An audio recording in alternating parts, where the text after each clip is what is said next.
ঠিক বিকাল 3টা বাজে বাইরে হয়েছি, ঠিক 4টা 20 মিনিট মাত্র আসি দাঁড়াইছি। এখন ঘড়ির টাইম দুপুর ঠিক 3টা। বিসমিল্লাহ তাওয়াক্কাল আল্লাহ করে রওনা দিচ্ছি জিদ্দার উদ্দেশ্যে। সাথে বসের বউ যাচ্ছে, জানি না কতক্ষণ লাগবে।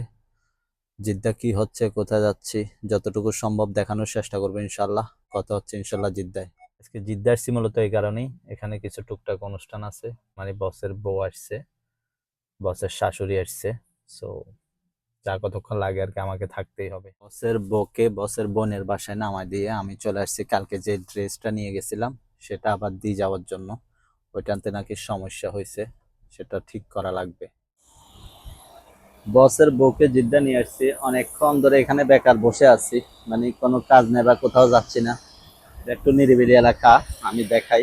নিরিবিলি না, রাস্তার পাশেই।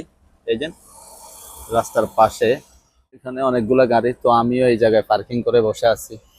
ঠিক বিকাল 3টায় বের হয়েছি, এখন ফজর 4টা 21। 13 ঘন্টা 20 মিনিট, মানে ঘুমে মাথা ব্যথায় আমি চুলে হাত দিতে পারতেছি না, চুলে গুলো এরকম ব্যথা করতেছে। শরীর তো এটা, তাই না? সকাল 6টা বাজে উঠছিলাম, মাদ্রাসা ছিল। এরপরে দুপুরে ঘুমানো যায় নাই, সকালেও আর ঘুমানো যায় নাই। মোটামুটি 13 ঘন্টা 20 মিনিট গাড়িতেই জিদ্দায় এরকমই আছে। আসলে বলার মতো কোনো ভাষা নাই, কিছু বলতেও পারতেছি না। দেখেন আমি একটা জিনিস দেখাই শুধু, মানে ঘুমের কারণে আমি আস্তে আস্তে 2টা পানি ছোট শেষ করছি, বড় এটাও ফাই শেষ।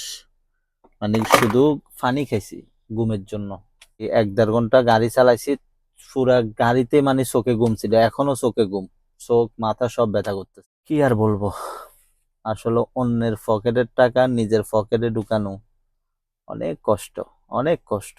এটা আসলে বাসায় প্রকাশ করার মতো না, বিশেষ করে এইসব পরিস্থিতিগুলা। সো সবাই ভালো থাকবেন ইনশাআল্লাহ। সালামু আলাইকুম।